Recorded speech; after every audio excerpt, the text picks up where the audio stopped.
Hey there, Drowsy Historian here. Tonight we're headed somewhere heroic. Not in the conventional sense, of course. No shining armour, no triumphant trumpet blasts, no grateful maidens. Just mud, suspicion, and the faint smell of wet burlap. Somewhere in medieval Europe, in a village that doesn't appear on any map, and for good reason, a man with a sword and no real qualifications has just been mistaken for a monster hunter. That man is you. Before we begin this slow descent into superstition, pestilence, and an unreasonably hostile goat, do me one small favour. Tell me where you're listening from and what time it is there. If you'd prefer these stories without ads, you can join the Patreon. It's linked in the description. And if you're listening in bed tonight, consider wearing a pair of sleep mask headphones. They block out the world and provide the ultimate immersive experience. I've linked my favourite pair in the description. Now, lie back, get comfortable, let's begin. You are not important. You've made peace with that. You are not chosen by prophecy, ordained by God, or blessed with anything except a limp and a sword. You are a vagabond with bad posture, a questionable immune system, and an uncanny knack for surviving things you probably shouldn't. You drift from village to village, like a rumour. You carry your life in a satchel made from an old horse's face, and spend your nights in flea-ridden corners of nameless inns, wrapped in a cloak that smells like mildew, burnt rosemary, and whatever died under the last cart you hitched a ride with. Tonight is no different. Rain seeps through the rafters, puddling into your ale. You drink it anyway. You are hunched in the shadow of the hearth in a tavern so generic it could be a hallucination. There is a dog somewhere under the table, possibly alive, possibly decorative. The tavern maid refills your drink without looking at you. She is either merciful or blind. Your boots steam faintly.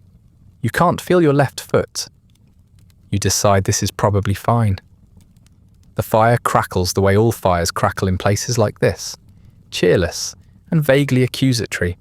Outside, the wind is howling, though whether it is wind or just the sound poverty makes in open air is debatable. You've been here for 3 days, which is 2 longer than usual. You've already repaired 1 fence for half a loaf of bread and butchered a suspiciously small pig in exchange for a handful of questionable root vegetables. You were hoping to move on tomorrow. You were wrong.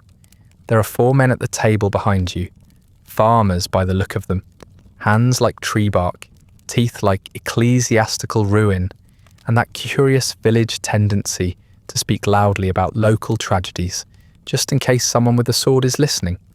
You hear the words, well, curse, and my goat won't go near it, all spoken with the gravity of a poorly translated biblical plague. You drink more. You hope they don't notice you. They notice you. Oi, says the nearest one, which is already the beginning of a mistake. You glance sideways very slowly, as if eye contact might trigger something violent. The man is squinting at you the way one squints at a slightly off mushroom, with interest, but also deep suspicion. You're a hunter, right? You pause.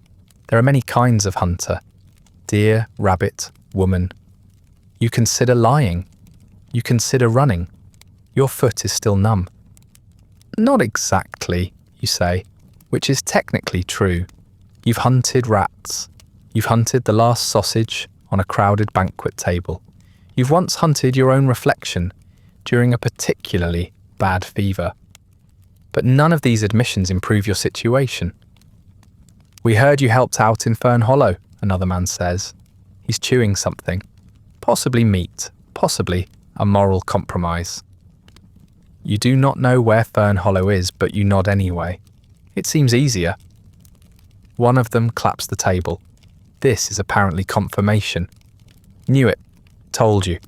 He's the one who killed that thing near the chapel. Wasn't a thing, the third man mutters. Was a woman with fits. Well, he killed her fits, didn't he? This passes for logic in these parts. They invite you to sit. You decline. They bring their bench to you instead. You are suddenly surrounded by elbows and breath that smells like pickled confession. Someone buys you another drink. This is a bad sign. They tell you about the well, how the water's turned foul, how the livestock won't go near it, how old Marjorie swears she saw a shape with no face drag itself out last week, though old Marjorie also believes her cat is a prophet. You listen with the patience of someone who has endured both lice and amateur lute playing in the same evening. You ask if anyone's gone down to check. "Course not," says the loudest one. "That's what you're for." You're not entirely sure how that leap in logic was made, but it's now embedded in the conversation like a splinter in a wound. They think you're a monster hunter. You think they are very drunk. You try to correct them, gently, vaguely, while finishing your drink. You explain that you've never formally studied monster anatomy, that you're unaffiliated with any known order of slayers, that the sword is mostly ceremonial and occasionally for balance. They nod along like men who have already decided what story they're telling their wives tomorrow. They give you an advance payment. 2 onions, a pouch of dried beans, and a map drawn on what might be a cured pig ear. You consider throwing it back in their faces. Instead, you tuck it into your coat and accept a third drink. You're not sure if this is cowardice or survival. The tavern quiets. Someone begins humming a hymn in the corner. It's out of tune and too fast. You finish your drink and feel the quiet weight of responsibility settle over you like damp moss. You are now, according to a village consensus formed in real time, a monster hunter. Later that night, you stumble out to the back of the tavern and vomit into a hedgerow with great ceremony. The rain has let up just enough to make your cloak cling to your shoulders like a judgment. You stare up at the sky and try to remember what you were supposed to be. A soldier? A butcher? Something simpler? You sleep in the stable curled beside a disinterested goat. It kicks you in the ribs once, just to establish hierarchy. You dream of wells, of shapes that breathe, of water that moves like thought. Morning arrives like an accusation. The goat is gone. Your ribs are bruised. You sit up slowly, joints creaking in a way that implies early onset divine punishment, and blearily assess your surroundings. Stable, straw, broken bucket, no monsters in sight, unless you count yourself. You shuffle out into the grey light of the village yard. The mud greets you with open arms. You squint at the sky, a hopeful gesture, as the sun appears to have taken leave for moral reasons.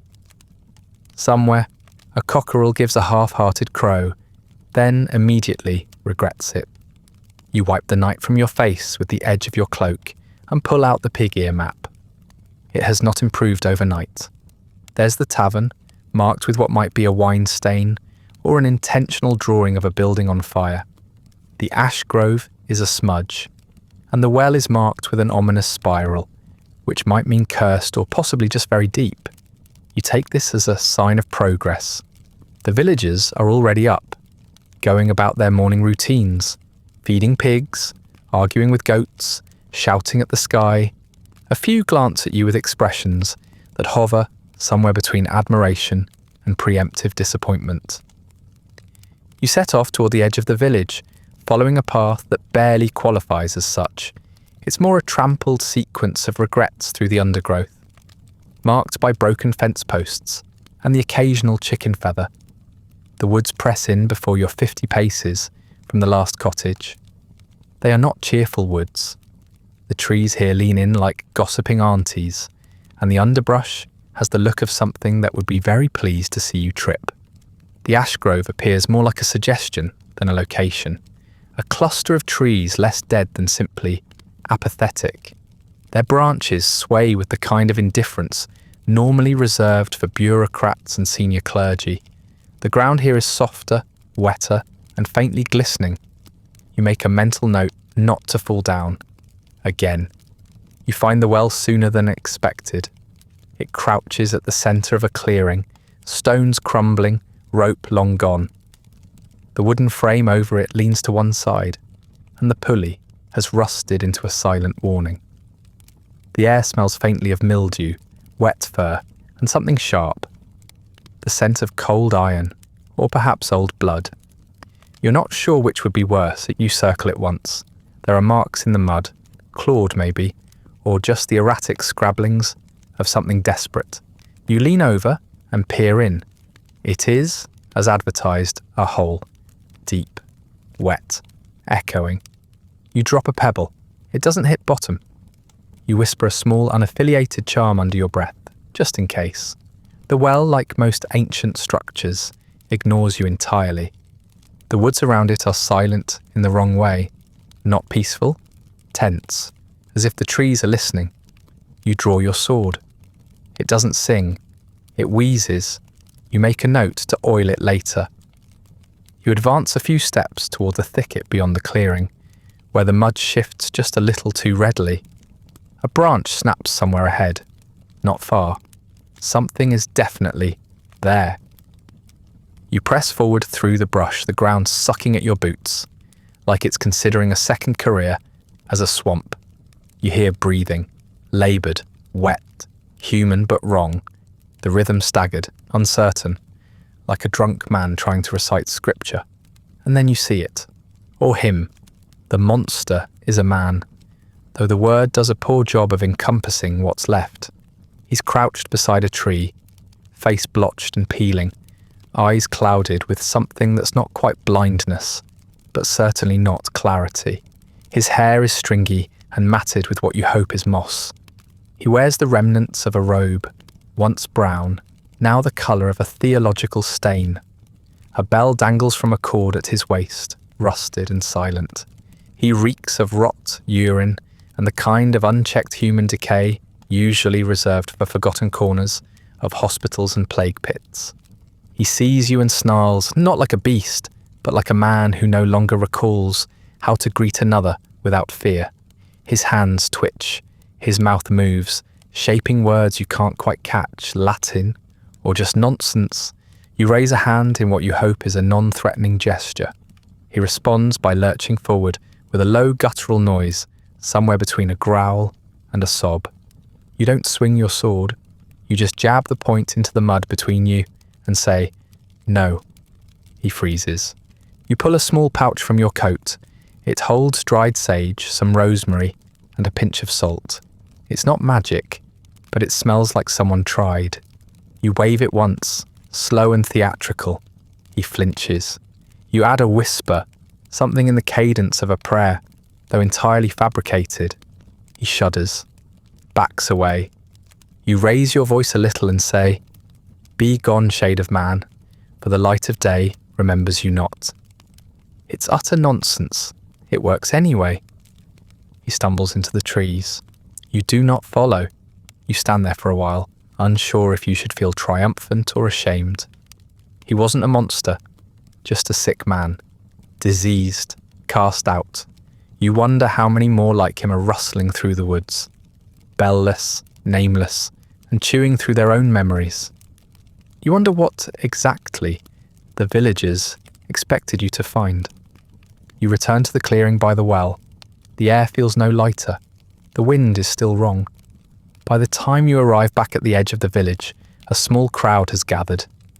They part for you like smoke for a passing priest. You are not sure if they expect blood or blessing.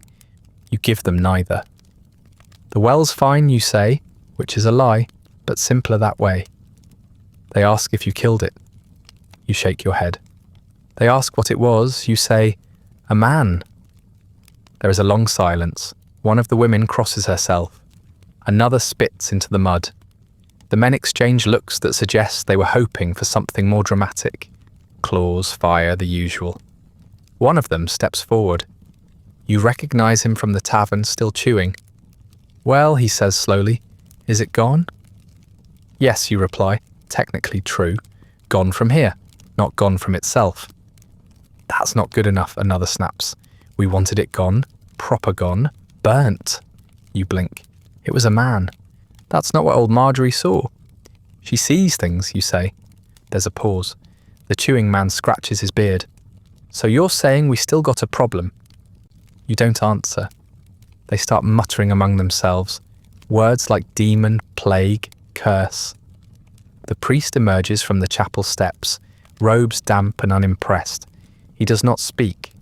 He just stares at you, like he's already decided which psalm best suits your funeral. Someone says, "We should set fire to the well." Someone else says, "And the woods." Another says, "And the chapel," while we're at it, but is quickly hushed. They turn back to you waiting for permission, for orders, for the dramatic climax they paid 2 onions for. You look at the crowd, at their eager eyes, their twitching hands. The way fear has turned into entertainment. They want you to name the threat. They want you to swing the sword. They want to feel safe again. You don't give it to them. You say nothing. They don't like your silence. Villagers rarely do. Silence is not a neutral act in places like this. It is a threat, a confession, an invitation for someone else to speak. And they always do. By dusk, there are already 2 new versions of what you found near the well. One involves a goat with a human face. The other involves a shadow that crawled backward into the trees and whispered your name. You are credited with banishing it in both cases. No one asks where the man you actually encountered has gone. You sit outside the tavern with a lukewarm cup of something claiming to be broth. It has the consistency of thin regret and the scent of turnip water. The tavern maid gives you a look that suggests you're either very brave or very stupid. Possibly both. That night, you sleep in the stable again. The goat returns at some point. It does not acknowledge you. You are kicked fewer times, which feels like progress. Morning comes with damp fog and a summons. A boy of about 10, all knees and nervous energy, appears outside the stable and informs you, in a tone he clearly rehearsed, that Father Merrow would like a word. You wipe straw from your cheek and nod, because declining an invitation from the village priest is roughly equivalent to declaring heresy in song form. The chapel is the tallest structure in the village, which is not saying much. It leans slightly, like it once tried to escape its own foundations and gave up halfway. The bell is cracked. The steeple hosts a family of birds that may or may not be owls. You are not convinced the saints carved into the lintel are all theologically sound. One appears to be holding a fish and a crossbow. The boy gestures toward the door and flees before you can thank him, probably wise. Inside, the chapel smells of wax, mould, and old incense, the sort of holy rot that clings to stone after centuries of hopeful chanting and livestock proximity. The pews are uneven. The altar is draped in a cloth that was once white. Behind it stands the priest. Father Merrow is young, too young. The kind of young that makes you suspect this is his first parish, and possibly his first time being allowed to use fire unattended. His robe is clean, his beard is new. His eyes have that slightly too bright gleam that comes from reading scripture, in the dark and taking it personally. He regards you like you're a particularly difficult passage in Revelations. You've seen it then, he says. You consider pretending not to understand. It's a tempting strategy, but unlikely to succeed. I've seen a man, you reply. His lips tighten. That is not what the others say. The others weren't there. He walks around the altar, hands clasped behind his back like a disappointed schoolmaster. You are not what I expected. You don't respond. You rarely are. They say you rid us of a beast. They say you carry charms, that you whispered a binding at the edge of the grove. You say nothing. He stops in front of you. Do you know what walks these woods, stranger? You raise an eyebrow. A man, diseased, forgotten. A demon, he corrects sharply, disguised perhaps, but still infernal. You bite the inside of your cheek, hard. He reaches behind the altar and retrieves a book so large it could double as structural support. He opens it without looking and begins to read aloud.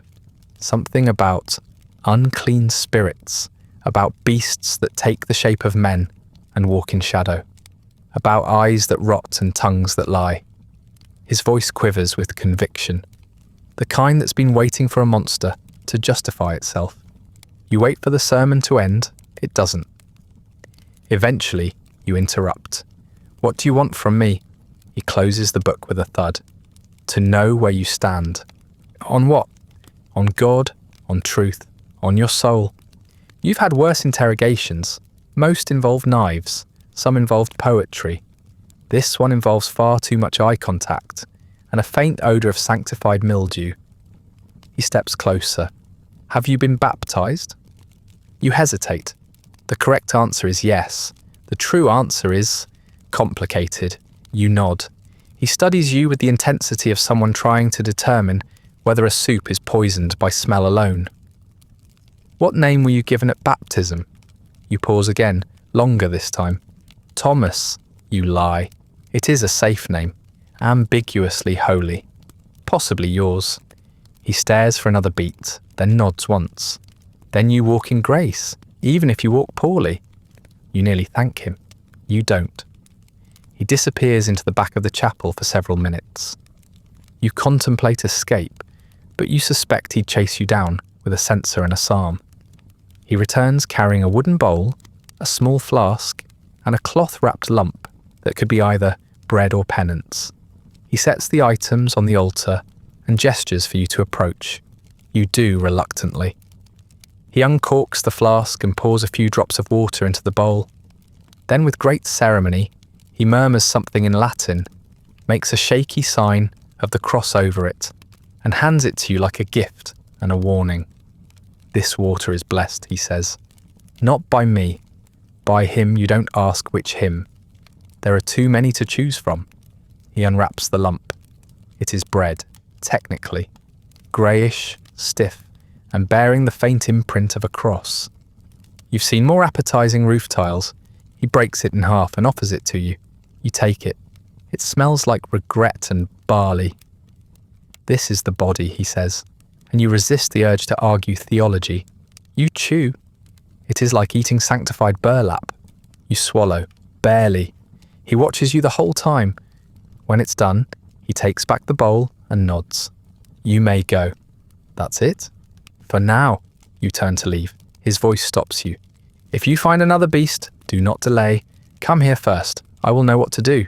You don't reply. He continues softer. This place is touched, marked. The people do not see it, but I do. And I think you do too. You glance back. His expression is calm, but there's something under it. Hunger, maybe, or fear masquerading as righteousness. You nod once and walk out. Outside, the fog has lifted slightly, but the air is no clearer. You can still smell it. The wrongness, the weight of unasked questions. You tuck the flask of holy water into your coat. You're not sure whether to drink it, pour it, or throw it at someone. The bread sits in your stomach like a lie. You scratch your neck absently. A rash is forming just under the collar. You suspect it is not the only thing. You spend the evening trying to sleep in the stable again, but the goat has grown territorial and the straw is wetter than before. You settle for a dryish spot beneath the eaves of the tavern and curl beneath your cloak. The holy water flask presses against your ribs like a gilt stone. You dream of bells, not ringing, swinging, as if rung by wind or unseen hands. You wake with a dull throb in your left foot. By mid-morning, the throb becomes a sharp, focused ache. You pull off your boot and immediately regret it. The skin beneath is red, swollen, and developing a sheen that can only be described as morally objectionable. It smells faintly like vinegar. A blister has formed and ruptured in your sleep, and the surrounding flesh looks less like skin and more like something that once was skin, but has moved on. You consider asking the priest for help, but suspect the answer will involve either fire or scripture. You remember what one of the villagers muttered the day before, not to go too deep past the ash grove, unless you want old leaf fingers putting roots in your brain, said with the sort of half fear, half certainty usually reserved for taxes and thunder. You remember that sort of warning? It always points to someone who actually helps. The woods do not greet you kindly. The trees are as they were before. tall, grim, and leaning in like witnesses who refuse to testify. The mud is thicker today, like the earth itself, is reluctant to let you pass without attacks. Your sword bangs uselessly against your hip. Your foot drags behind you like a traitorous cousin. It takes the better part of an hour to find it. The hut is almost invisible. Tucked between two gnarled ash trees, it blends with the underbrush like it grew there by accident. The roof is moss, the walls are bark, and the door is a hanging rug that's seen better centuries. Smoke curls from a hole in the ceiling. The smell, pungent, bitter, oddly pleasant, hits you before you see the structure itself. Onions, salt, boiled bark, and something green you can't name. You pause outside. There are bones hanging from the eaves, small ones. Birds mostly, but one or two might be squirrel. One looks disturbingly like a human finger. You clear your throat. The rug shifts. A voice calls out, "If you're a priest, go drown yourself." You blink, then step forward. "I'm not. If you're a taxman, I already paid in fleas." Still not. The rug parts. She's older than anyone you've met in years, though she carries it like a crown. Her back is bent, but her eyes are clear. One is cloudy with age, the other gleams like river rock. Her hands are stained with sap and something darker. She wears a robe that might have once been blue, and a necklace of teeth that are not all human. She looks at your foot before she looks at your face. Sit. You sit. Inside the hut it is warm, dry, and absolutely hostile to propriety. Herbs hang from the beams. Dried mushrooms fill a basket that twitches occasionally. There are jars, so many jars, some with roots, some with bones, one with a live toad wearing a leaf like a hat. She shoos a cat off a stool and gestures for you to put your foot up. You hesitate. She raises an eyebrow. You obey. She examines the wound with all the tenderness of a carpenter inspecting a warped board. She sniffs it, taps it, prods the blister until you flinch. She mutters something under her breath that sounds suspiciously like a recipe. "You're 2 days from losing the foot," she says. You nod. "This feels about right. I can fix it." You nod again, less confidently. She retrieves a clay pot from a shelf and pries it open. The salve inside is thick, greenish, and smells like an onion having a crisis in a salt mine. She smears it over the wound with quick, sure hands, then wraps it in something that may once have been a saint's undergarment. You try not to breathe. It'll sting. It does. She gives you a cup of something steaming. You sip it. It tastes like boiled leaf and regret, but takes the edge off the pain. You lean back and let yourself breathe. For the first time in days, your body's not in active revolt. She watches you over the rim of her own cup. They say you're a monster hunter. You grimace. They say a lot of things. They also say the well's cursed, that I caused it. You don't respond. She seems to take that as encouragement. They've wanted me dead for years, ever since I kept old Marjorie's daughter from dying of the fever. Apparently, that was unnatural. Did she survive? She did. Married poorly, had twins, regrets both. You nod. It seems the appropriate response. The old woman refills your cup and sits opposite you. The cat returns, curls at your feet, and begins to purr like a dying accordion. "You're not from here," she says. You smile faintly. "No one ever is." "That's why they let you live." You raise an eyebrow. "They can blame you. That's what you're for. You're the man who fights the thing they're afraid of. And if the thing goes away, they thank you, briefly. And if it doesn't, they burn you. Not always literally, but close enough." You finish your tea. She finishes hers. Silence stretches. You glance at your foot. It no longer throbs. The swelling is down. The smell is still awful, but less apocalyptic. You flex your toes. They respond, miraculously. You stand slowly. She doesn't stop you. "Thank you," she nods. You reach for your satchel, pull out the pig ear map, and set it on the table. She studies it for a moment, then chuckles. "They gave you that?" You nod. She traces the ink with one long crooked finger. "There's more out there." Not just sick men and stories, real things, old things, things they buried under prayer and forgot to finish killing. Is that what I'm here for? I don't know, but you're here. That's enough. You turn to go. At the threshold, she calls after you. They'll ask you to come back for me. When something else goes wrong, they'll whisper about shadows, about sign, about me. Don't let them. You pause. I can't promise that. I know, but stall, at least long enough for me to finish this batch of salve. It works better angry. You step out into the woods. The trees seem less judgmental now, or at least more familiar in their menace. Your foot holds. Your stride improves. The cat watches from the doorway, expression unreadable. Behind you, the door rug swings shut. You don't look back, but the favour, the unsaid thing, settles into your coat like a second weight. You walk on. The villagers are quieter the next morning, but not in any comforting way. It's the kind of quiet that means something has gone missing. You hear it in the way doors don't slam, in the way the priest walks faster but speaks slower, in the way the tavern maid hands you your bowl of something, almost soup without eye contact. She mutters that a girl didn't come home last night. Maybe she wandered, maybe not. By midday, they've stopped pretending it's an accident. Someone mentions the dog is gone too. One of the big ones, old, loyal, loud. People speak of it with a seriousness usually reserved for saints and wine shortages. A boy claims he heard barking, then screaming. No one asks you anything, but they look at you more. Like you were supposed to prevent this. Like you caused it. You sit outside the tavern and sharpen your sword slowly, not because it needs it, but because it keeps your hands from doing something stupid. The blade catches light in a way that almost makes it look competent. You're not convinced. It hasn't seen proper battle in years.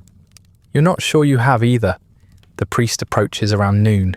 He doesn't say hello, just stands in front of you like an ill omen and waits until you look up. There's something in the woods, he says, and for once he sounds less like a zealot and more like a man who's tired of waking up, uncertain whether his world is cursed or merely cruel. You nod. I know. You'll go, I suppose.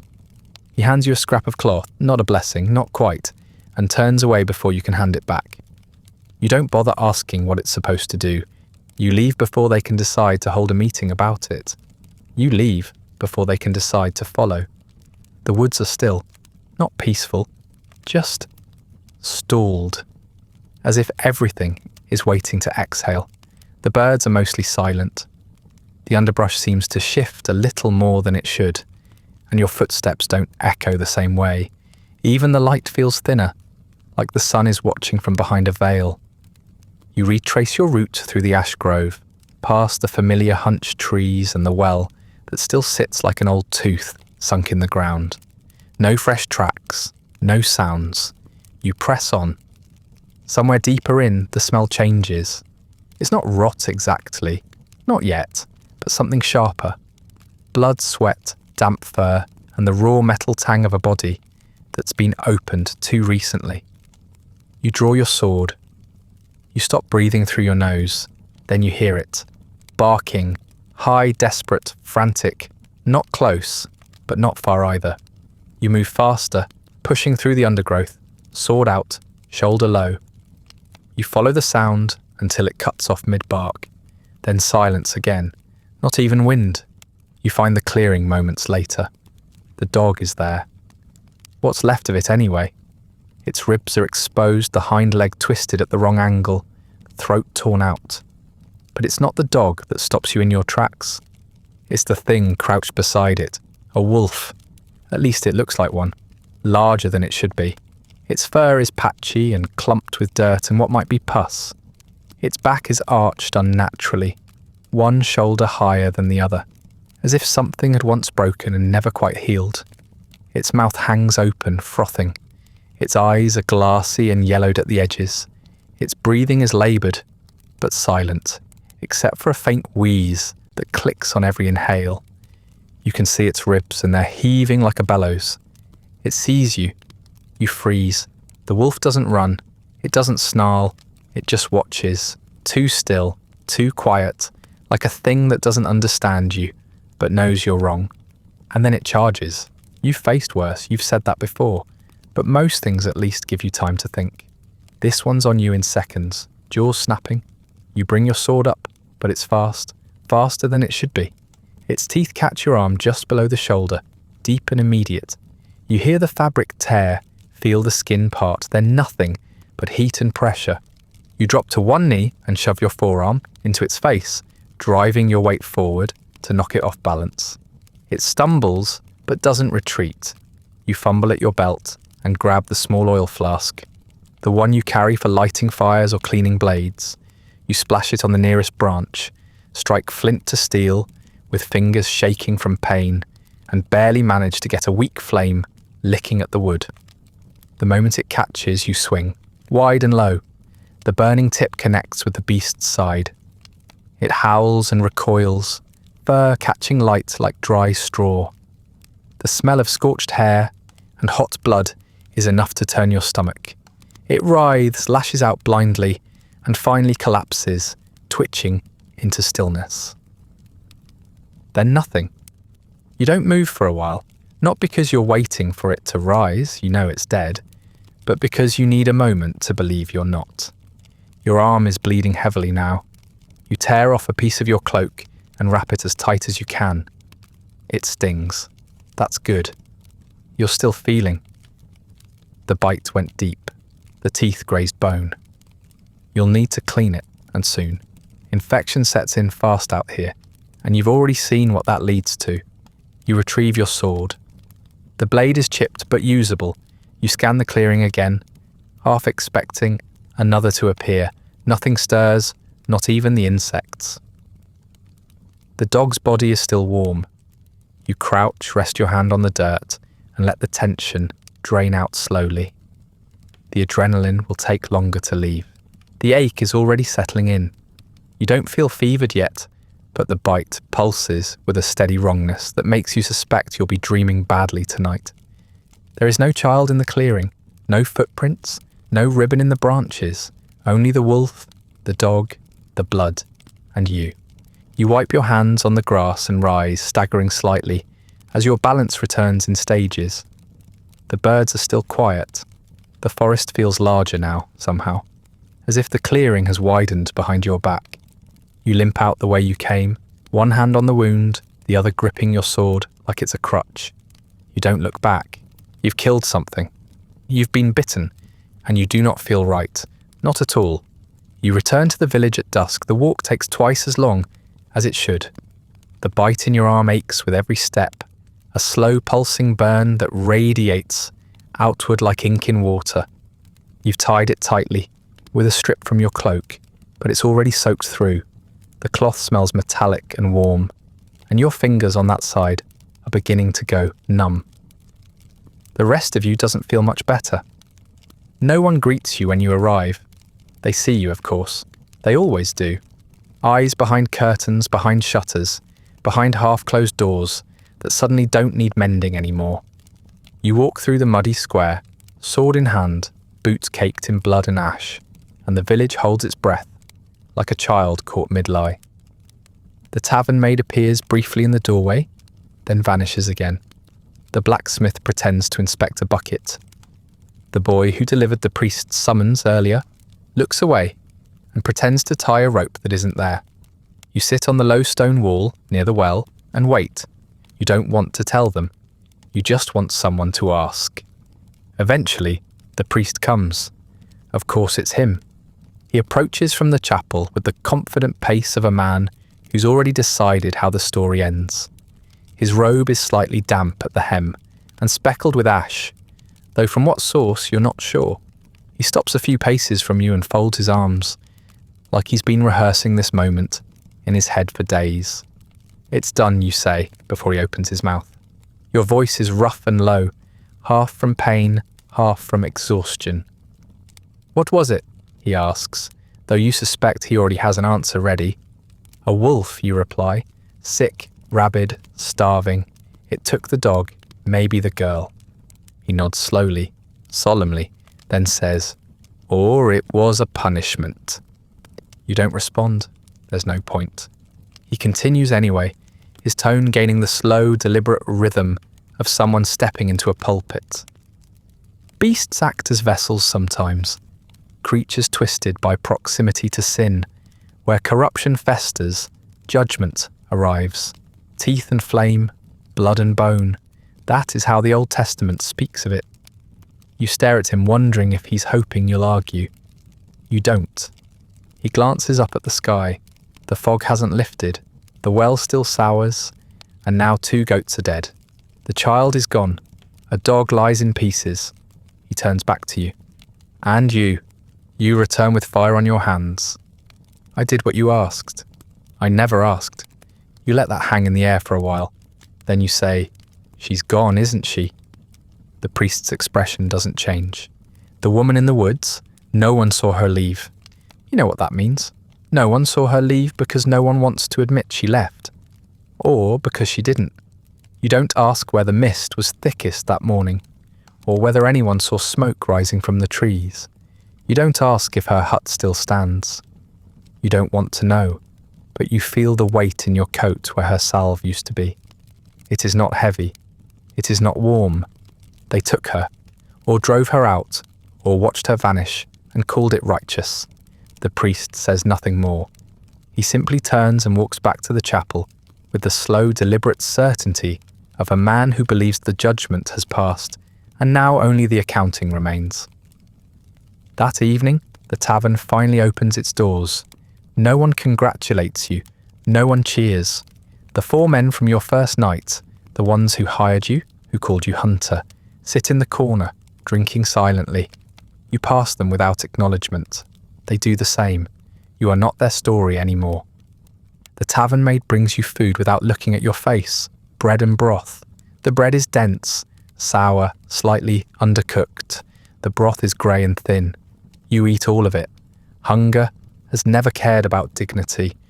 When you finish, the innkeeper appears, wiping his hands on a rag that has never known a proper cleaning. He stands across the table from you for a long moment, then sets something down between you. A cloth bundle, poorly tied. You open it. Inside is a heel of cheese that's begun to sweat. Half a loaf of yesterday's bread, and 2 hard eggs with a crack in one. It's payment. Not for the kill, but for leaving. You'll want to be gone by morning, he says. Not cruel, just final. You ask nothing. You nod. He walks away. You spend your last night in the stable again. The goat is gone. Or perhaps it was never the same one each night. You lie on your side with your injured arm pressed to your chest, the bandage tight, the pain constant. You still have some of the salve the old woman gave you. You apply it carefully, grimacing as it sizzles on the open wound. It stinks of onions and old iron, but the bleeding slows. You stare at the roof beams and try to remember the girl's name. You never learned it. No one said it aloud. You don't know if they'll mark her absence with prayer or silence. You don't know if they'll remember you helped or just remember that the fog didn't leave. The next morning, no one comes to see you off. You walk out of the village without fanfare, sword strapped to your back, your arm bound in dirty cloth, a crust of sour bread in your pocket, and the ghost of a woman's warning in your ear. The road south is little more than packed dirt and the memory of a trade route. Your boots squelch through old ruts and hoof prints, and your left foot keeps trying to roll at the ankle, as if it resents the journey. Your arm throbs beneath the bandages. The wound has stopped bleeding, but the ache has deepened into something more persistent, a hot, internal pulse that beats just out of time with your own. You don't look at it. You know better. The fog thins as the miles pass, but it doesn't vanish. It simply loosens its grip, trailing you like a thought that hasn't quite settled. You walk alone. That part, at least, is familiar. The countryside is sparse and indifferent. Thickets of blackthorn dot the low hills. Birds call out with more caution than melody. A few distant cottages sit hunched behind crumbling stone fences, and none of the windows open. You pass them like a shadow. No one waves. Around noon, your stomach begins to remind you that you've been surviving on tavern crusts and weak broth. You chew the heel of cheese from your bundle and try not to imagine the taste of anything warm. You find a tree stump to rest against and check your bandage. The cloth sticks when you peel it back. The bite looks no better. Red streaks radiate from the centre like spokes. You apply more of the witch's salve, what little is left, and rewrap the wound with fresh cloth torn from your undershirt. The air makes your skin prickle. You think you might be running a fever. You walk on. It's not until the 3rd mile that you see him. The figure sits at the edge of a crossroads, where the road you're on bends around a low stone marker and splits east and west. He's hunched on a boulder, cloak pulled tight around his shoulders, head lowered as if he's listening to something underground. His boots are caked in dried mud, his pack worn smooth from years of friction, and the hilt of a blade protrudes from his back like a threat turned inward. You know the look. You approach slowly, making noise as you go. No one who sits like that welcomes surprise. He lifts his head just enough for you to see that he's older than you. Not by much, but enough to wear the years differently. One eye is covered by a patch, the leather cracked and curling at the edges. His mouth is hidden behind a rag that might have once been white. His left hand rests on his knee.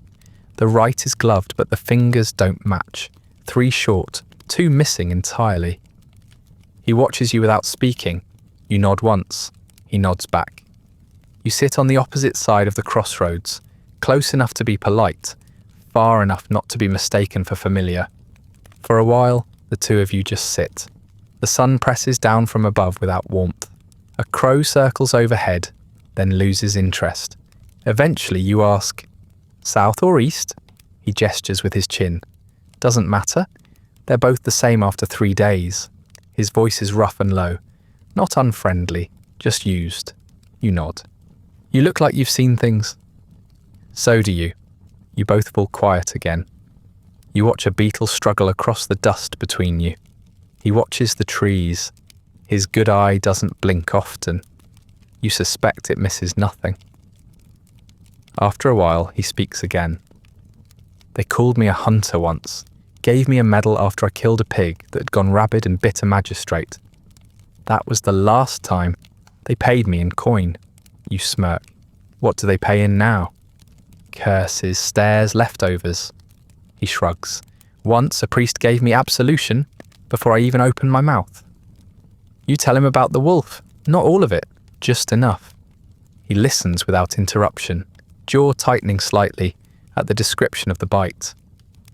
When you finish, he doesn't offer advice or comfort. Just says, "You're lucky it wasn't a revenant."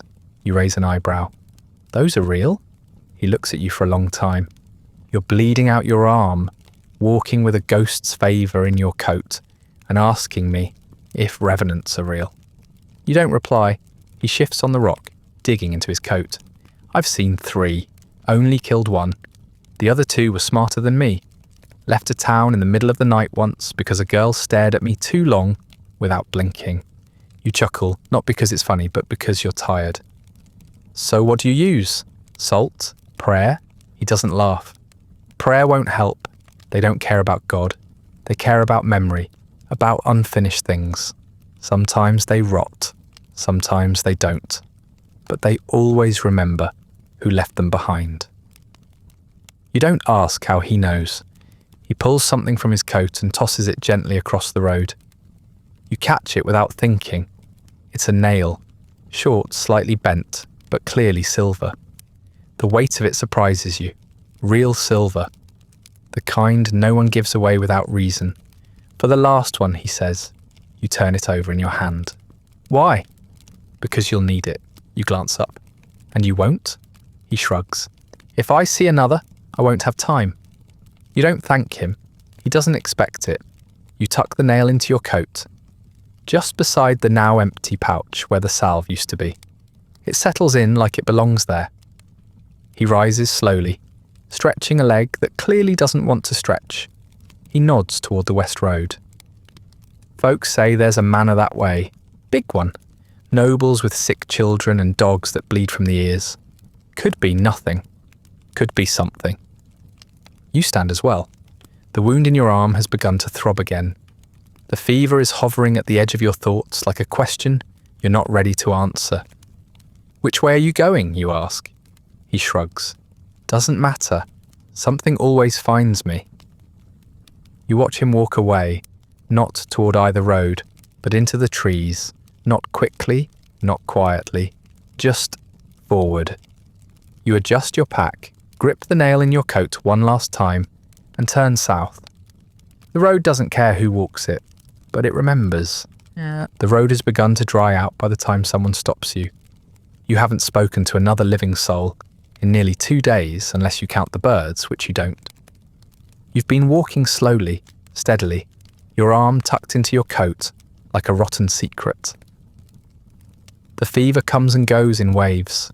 Your thoughts smear at the edges when you blink too long, and your dreams, what little you remember of them, are filled with lurching dogs and the smell of damp brick. You haven't opened the silver nail pouch again. You just make sure it's still there every morning. The man who intercepts you is armoured, though not in the polished way of a proper soldier. His breastplate is dented in 2 places, and his left pauldron is strapped on with a belt that's not designed for armour at all. His boots are clean, which tells you he hasn't walked far. He plants himself in the centre of the road and raises one hand like he has the right. You stop because you're too tired to do otherwise. "You the one they're calling the hunter?" he asks. He's younger than you, but not by much. His accent is from the north, somewhere coastal, and his right eye doesn't open as wide as the left. You've seen worse symmetry on statues. "I'm someone," you reply. "That's usually close enough." He nods once like he was hoping for ambiguity. "There's a manor just west of here. They're looking for someone. The Lord's daughter is unwell." You don't ask how he found you. These things tend to spread. Word travels faster than people in places like this. Someone hears you burned something, and by the time it reaches the next town, you've killed 7 demons and a ghost with no eyes. You follow him without comment. The path veers west, just as the man at the crossroads had said, winding through a grove of elder trees that lean too far inward. The canopy thickens until the sun becomes a polite suggestion, and by the time you reach the iron gate, the air has changed. It's colder here, not from season or weather, but from disuse. The estate is large, 3 stories, 4 wings, stones sunk deep into moss and memory. The windows are all shuttered on the upper floors. A black dog lies curled by the main stairs, licking a wound on its paw that doesn't seem to close. Inside, the house is damp. Not wet, damp. The kind that lingers in the mortar and smells of lye and candle wax. The walls sweat slightly, and none of the lamps stay lit for long. The butler meets you in the hall, eyes sunken, voice paper thin. He says very little. You're not asked to give your name. They take you to a small sitting room and leave you there. A maid brings tea that smells like lavender and ash. She does not speak. Her hands tremble when she sets the cup down. You do not drink it. The Lord arrives just before dusk. He is tall and thin, wrapped in a black robe that was once expensive. His hair is neatly combed, but his eyes are unfocused, and the lines at his mouth suggest he's been grinding his teeth for years. He does not introduce himself. He simply stands across from you and says, "She speaks in Latin now, fluent, and she was never taught." You nod slowly. "And what else?" "She doesn't sleep. She draws things, faces, bones, places we've never shown her. She won't eat from her plate, only from the dogs." You glance at the bleeding animal by the stairs. "She speaks of my brother," he adds. "We do not speak of my brother." You don't ask why. He tells you she's 17, that she was a quiet girl, that her mother died in childbirth, that she used to read poetry in the rose garden, that now she laughs at dawn and weeps at midnight, that she tried to climb the chimney 3 nights ago, that she has not stopped singing for 2 days, that her voice does not always sound like her own. You're shown to your room, which is smaller than expected and smells of wax and mildew. The mattress is thin. The windows do not open. You sit on the bed and stare at your bandaged arm. then at the silver nail in your coat. You consider sleeping. You decide against it. They call you after dark. The maid returns with a candle and says the daughter is ready to see you. You follow her through a hallway that seems longer than it should be. The floorboards creak out of rhythm with your steps. You try not to notice. The girl is in what used to be the nursery. She sits on the floor, back straight, hair unbrushed, dress stained at the hem with something brownish red. There are drawings all over the walls, not paper but plaster, charcoal and nail scratches, a woman with two mouths, a house with legs, a well with no bottom. She doesn't look at you when you enter. She keeps whispering something in a dead language. You recognize the cadence of scripture, but not the verses. When she finally lifts her head, her eyes don't quite focus. You kneel slowly, leaving space between you. "Do you know who I am?" you ask. She nods. "The one with the bite?" Your stomach turns slightly. You ask who told her that. "The dog," she says, and smiles. You speak with her for a while. You ask questions. She answers some, not all. She knows things she shouldn't. Local burial grounds. The colour of your shirt yesterday. The name of a priest you haven't spoken to in a decade. But she also talks nonsense. Ramblings about flowers growing in rib cages, about stars that burn the wrong direction, about a brother who never left but never stayed. Her voice is calm but not flat. Her hands never stop moving. You leave the room feeling colder than when you entered. You speak to the staff again. The servants say little. One of them whispers, "It started after the Lord's brother died." Another says, "She was never right after they closed the nursery the first time." You begin to understand the shape of things, not monsters, not curses, but secrets with teeth. You ask to see the brother's room. You are told no. You eat nothing. You drink nothing. The dog follows you through the corridor for a time, limping slightly, eyes always fixed ahead. You don't trust the food, or the water, or the walls. Something in the house is wrong, but not in a way you can name. You sleep for an hour, maybe less. You wake sweating, the sheets tangled around your legs like restraints. The dream is already gone, but your mouth tastes like copper. At midnight, you leave. You do not speak to anyone. You do not knock on the Lord's door. You do not collect payment. You walk out the front gate with your pack slung across your shoulder and your cloak clutched around your ribs. And you do not stop until the house is no longer visible between the trees. You vomit behind a hedge an hour later. Not from fear, not quite. Just something that needed to leave your body. The taste of the place, perhaps. You wipe your mouth on your sleeve and keep walking. The night air smells like fog and iron. And behind you, something in the woods begins to hum. You stop using inns after the manor. You stop asking for rooms, for directions, for water that doesn't taste like old pennies. The questions have dried up in your throat, and the answers people give don't mean much anyway. You walk until your legs give out, and when they do, you sleep wherever the ground allows it. Sometimes in a ditch, sometimes under a tree with roots like fingers. Once beneath an overturned cart that smelled like onions and piss. It rained that night, and you woke with your boots floating in an inch of stagnant water. Your arm hasn't healed. The wound is worse now. The skin around it is shiny, tight, stretched too far over something that throbs constantly beneath the surface. You change the bandage when you can. You try not to look at it for too long. The salve ran out days ago, and the last time you tried to clean it with boiled water, the pus came back thicker. You tell yourself it's just infection, that it's what always happens, that you're not the first man to walk south with a fever and a limp and a reputation that keeps overtaking him.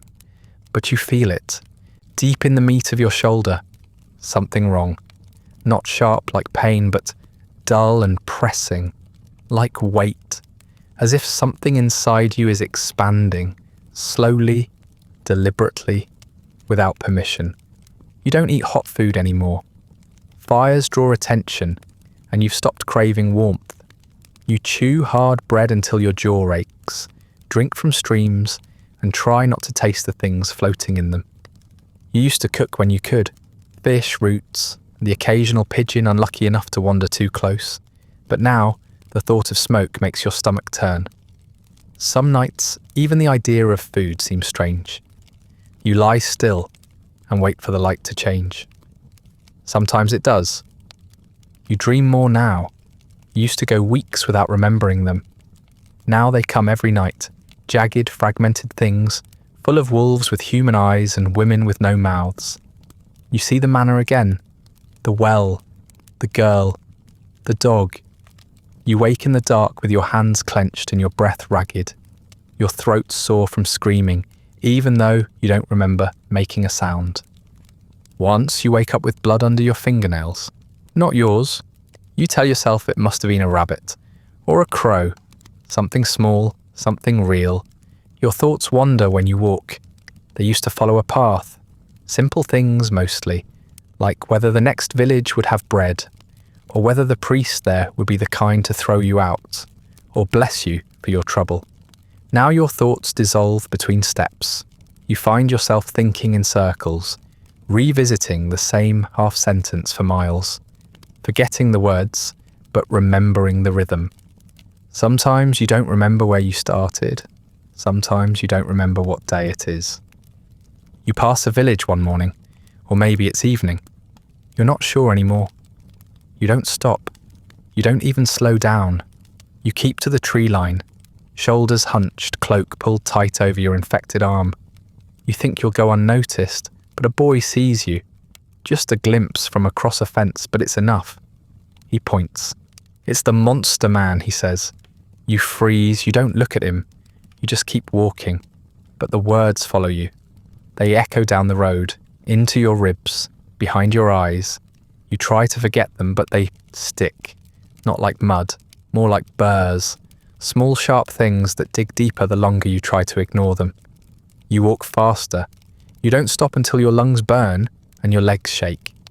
You pass through another village, further south. This one is smaller, maybe 5 buildings and a barn, but you don't go near it. There's a woman hanging laundry outside, and she sees you from a distance. She doesn't speak. She just crosses herself 3 times and pulls the sheets back down. You sleep in a hollow beside the road that night. No fire, no food, just the sound of your breath and the pulsing in your shoulder. You try to sleep. You fail. Around midnight, you find yourself muttering. Not words exactly, not anything you remember learning. Just shapes of sound, the rhythm of thought without meaning. You bite your tongue to stop. The fever breaks, then returns. It does this for 2 nights. On the 3rd, you sweat through your shirt and wake up shaking. You think something touched your face in your sleep, but when you sit up, there's no one there. You find a stream the next morning and wash yourself, slowly, methodically, as if scrubbing the dirt away might make the rest of it go too. The water is cold and your skin looks unfamiliar. You stare at your reflection in the surface, watching it ripple. The face looking back at you is thinner than you remember. The eyes are deeper. The mouth is tight. The scar at your jaw is still there, but it looks further away somehow, as if the reflection belongs to someone standing behind you. You throw a rock into the stream and keep walking. Somewhere along the road you pass a shrine nailed to a tree.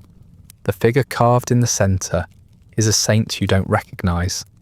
Eyes closed, mouth sewn shut, hands missing. There are flowers at the base, old wilted but clearly placed with care. You touch the bark beside it and feel the chill go through your palm. You don't pray, you don't know what for.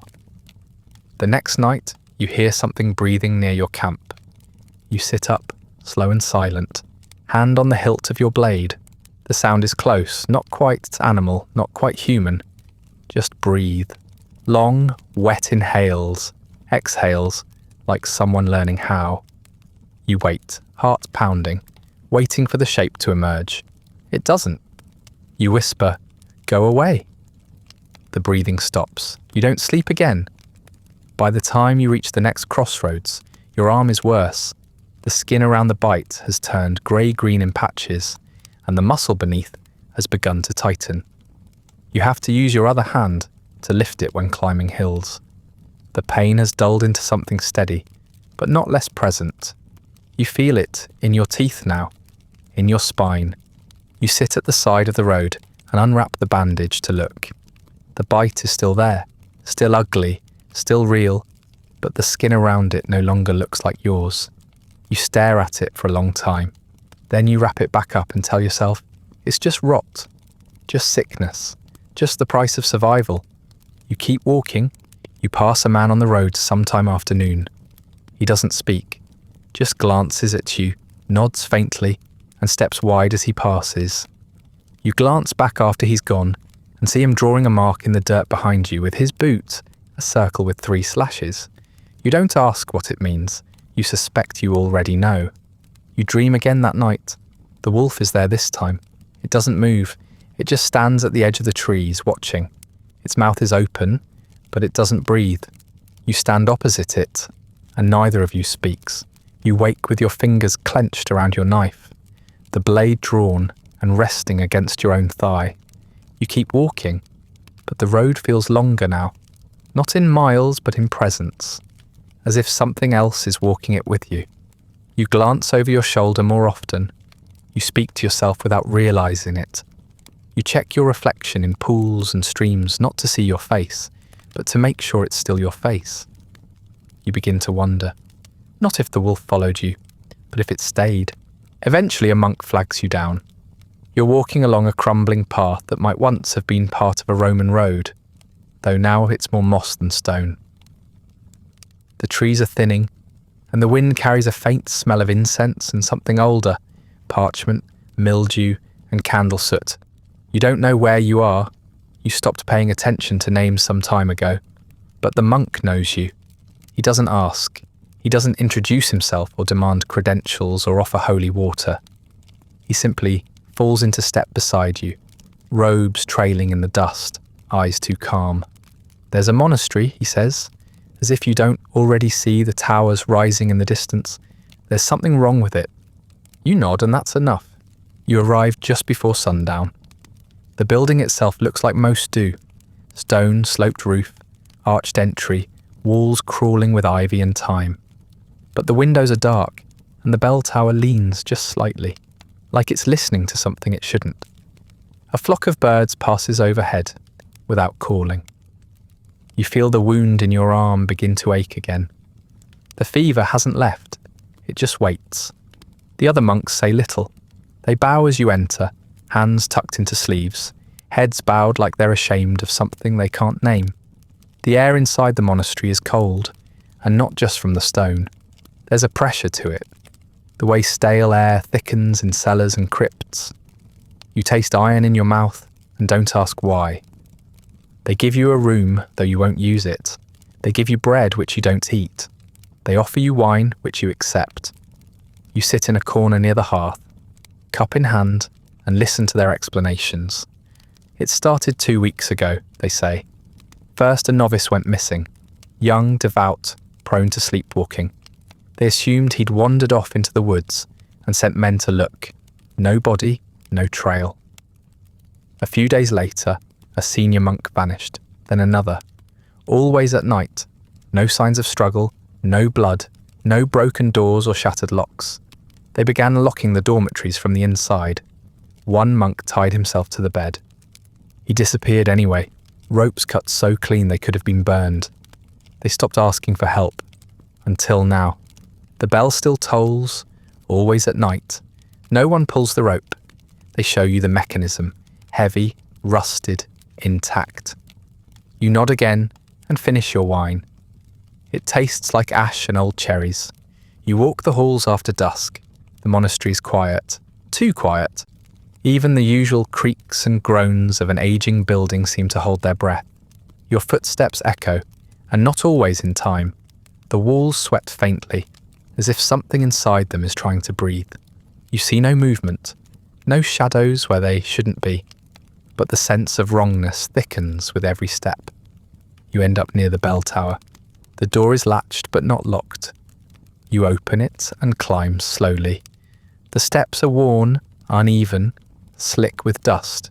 You count them to keep your thoughts steady. The rope hangs in the centre of the chamber, coiled and still. You touch it.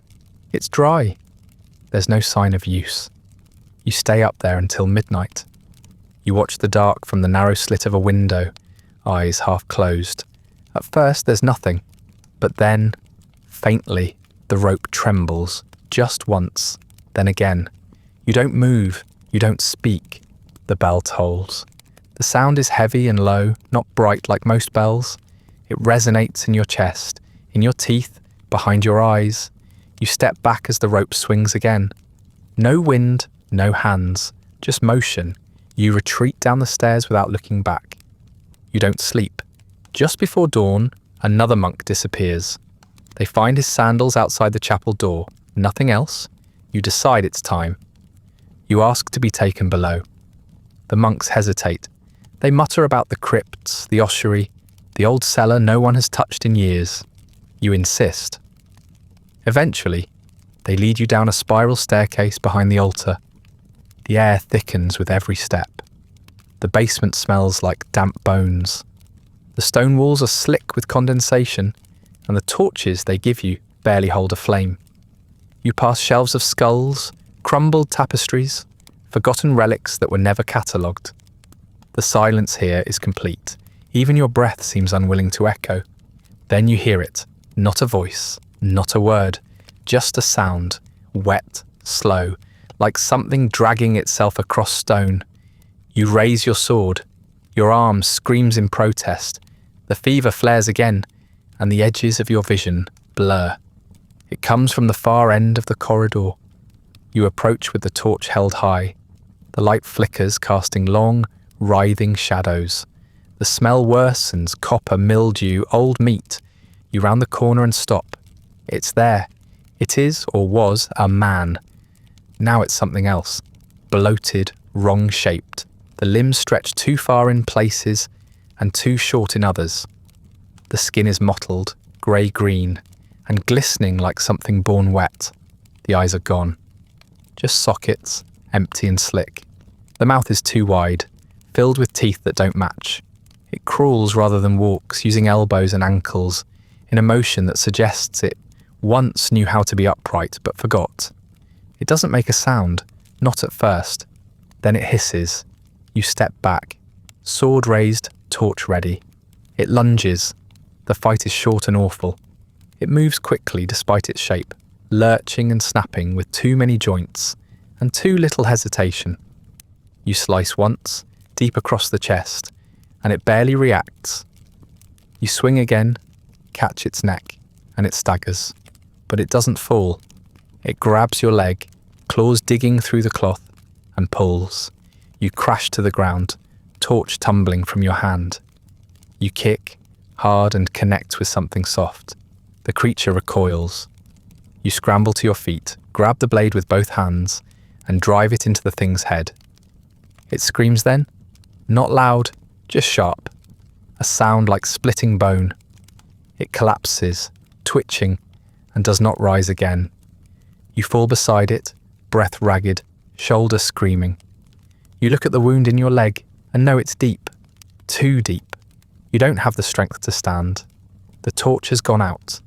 You lie in the corridor, surrounded by darkness, blood pooling beneath you, listening to the sound of footsteps far above.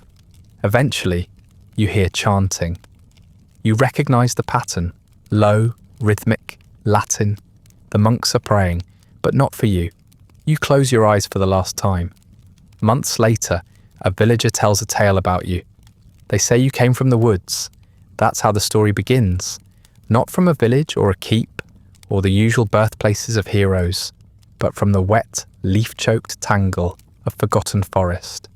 Some say you emerged with the dawn, cloak dripping and eyes hollow. Others insist you rode a black horse that left no prints.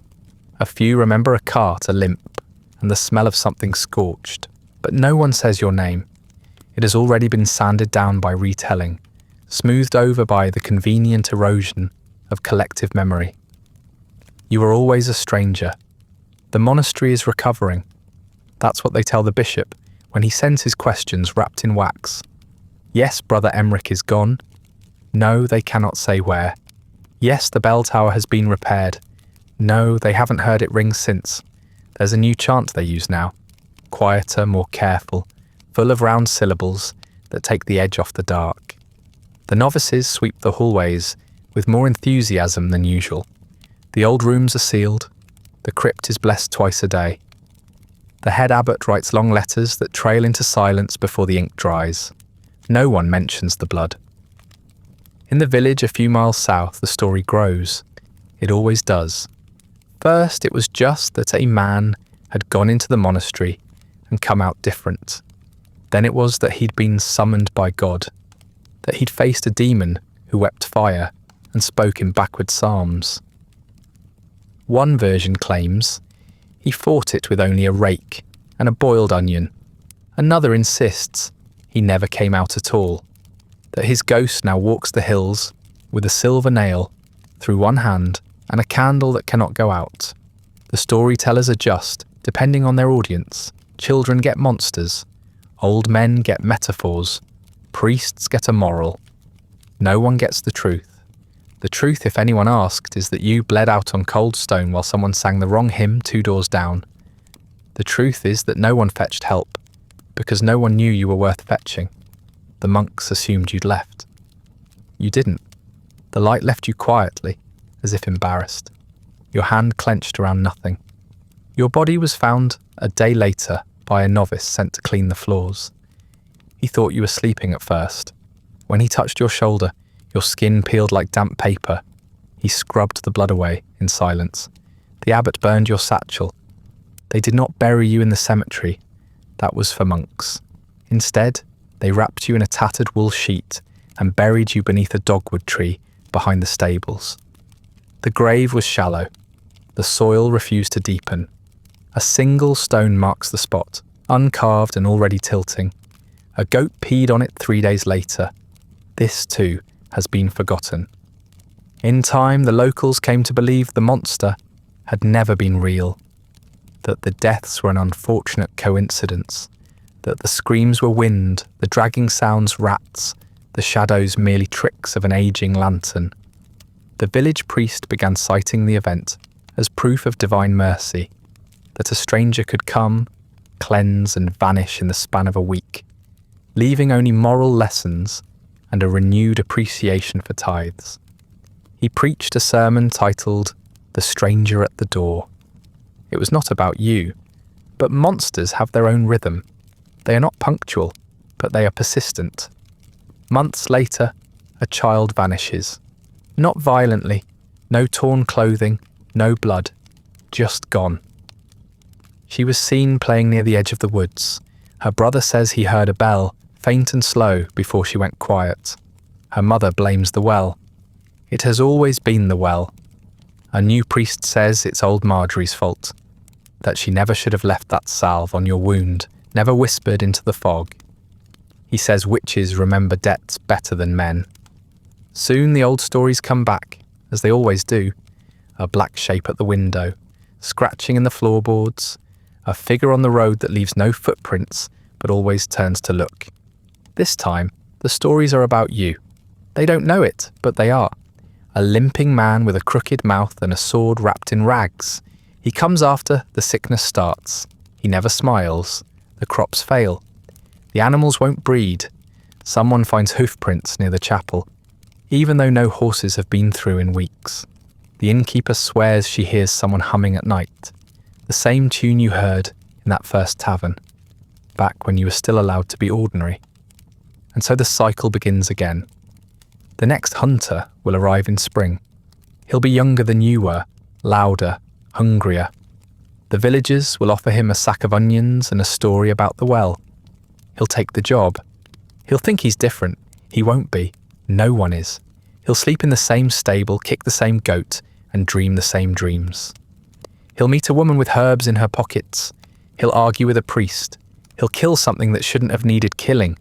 And he'll leave, or not, just in time for the fog to return. No one remembers your name, but your outline remains. in warning signs carved into doorframes, in whispered advice to never go near the well after sundown, in children's games where someone always has to be the monster and someone always has to carry the stick. You are the shape in the woods, the reason the sheep won't settle.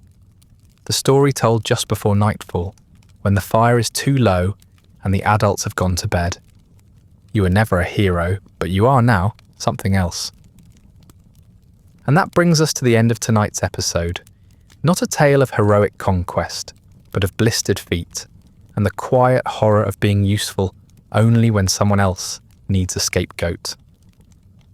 If you enjoyed this slow stumble through medieval misfortune, feel free to like, subscribe, or leave a comment with the next historical topic you'd like to see covered.